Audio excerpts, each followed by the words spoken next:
Mesdames, Messieurs les autorités religieuses et coutumières, Mesdames, Messieurs les honorables invités, Mesdames, Messieurs les membres des délégations communales, Mesdames, Messieurs les membres du comité de pilotage, Mesdames, Messieurs les journalistes, chers membres du mouvement Bokk Gis Gis, chers invités, Mesdames, Messieurs,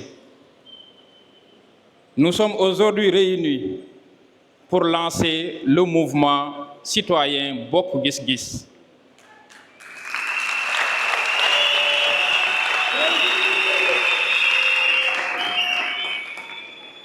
Conformément à la feuille de route élaborée par le comité de pilotage.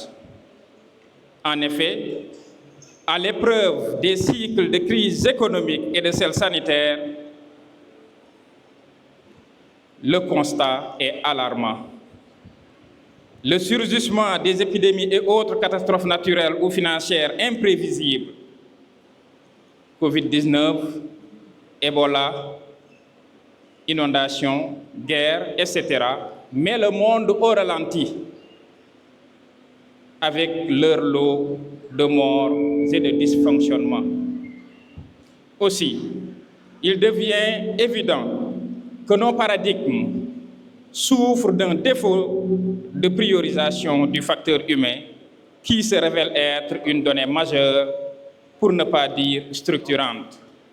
Mesdames, Messieurs, honorables invités, la famille sénégalaise est menacée dans son identité, dans son statut, dans son avenir, dans ses rêves, dans sa vie.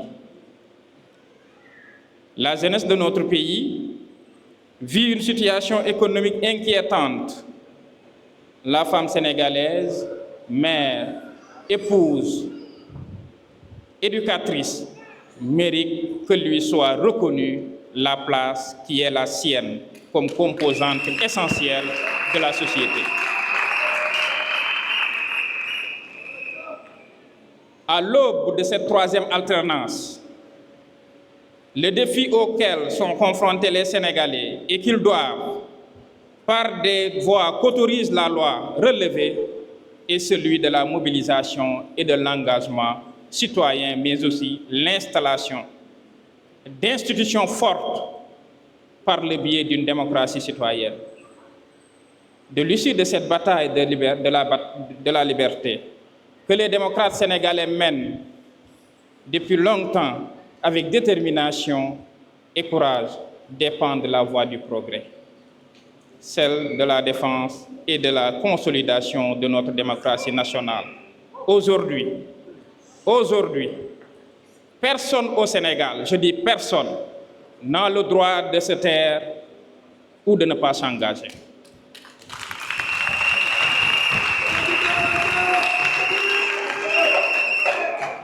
Face à cette conjoncture internationale, je dis bien, personne n'a le droit de se taire ou de ne pas s'engager.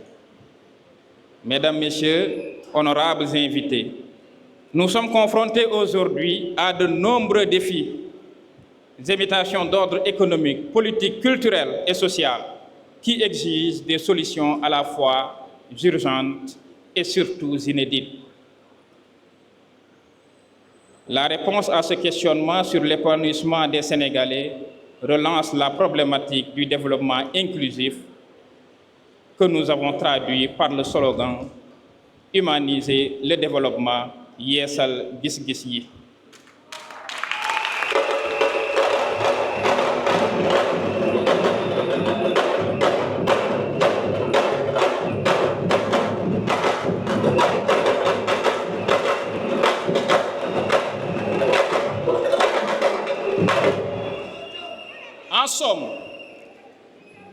En somme, il s'agit de mettre en place des stratégies capables de faire la promotion économique et sociale du citoyen, puisque la somme des satisfactions individuelles traduit nécessairement une émergence collective, ce qui mettra fin à la fameuse polémique sur la croissance, à savoir la croissance ne se mange pas pour laisser la place à ce qu'on pourrait appeler Dekkal Yaakaar.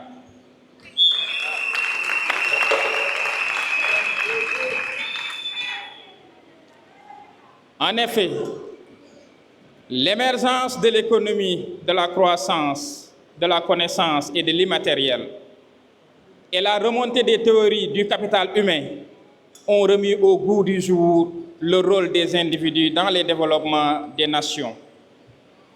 Selon Gary Becker, l'investissement dans les hommes est une condition essentielle pour le progrès économique. Les pays,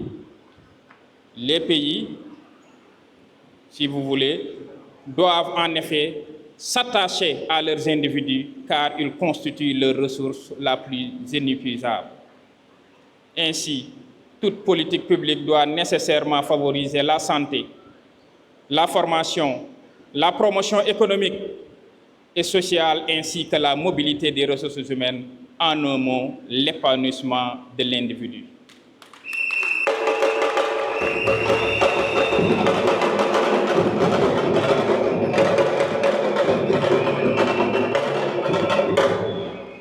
L'épanouissement de l'individu, c'est là notre seul défi et le seul sens de notre engagement.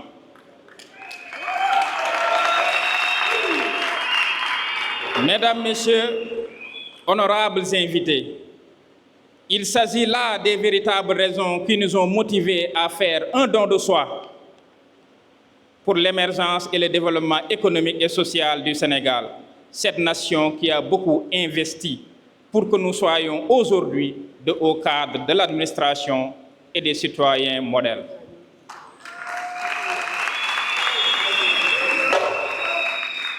À cet effet, nous avons choisi l'engagement et la responsabilité, entre autres objectifs, pour participer à l'instauration d'un processus sincère d'apaisement, de réconciliation nationale, de consolidation des renforcements et de la cohésion sociale et de la concorde nationale. Également proposer un pacte nouveau qui réconcilie la République avec ses fils, principalement ses femmes et ses jeunes. Également créer de nouveaux moteurs de promotion d'une véritable souveraineté économique qui place au cœur du processus national la création de richesses, les principales forces vives du pays, mettre en œuvre une stratégie d'appropriation par le peuple de nos ressources naturelles, mais enfin, promouvoir des politiques publiques encore plus efficientes et plus adaptées à notre contexte. Mesdames, Messieurs, honorables invités, je tiens à remercier les honorables invités, le comité d'initiative, les organisateurs et les délégations communales pour l'excellente mobilisation et leur engagement à nos côtés.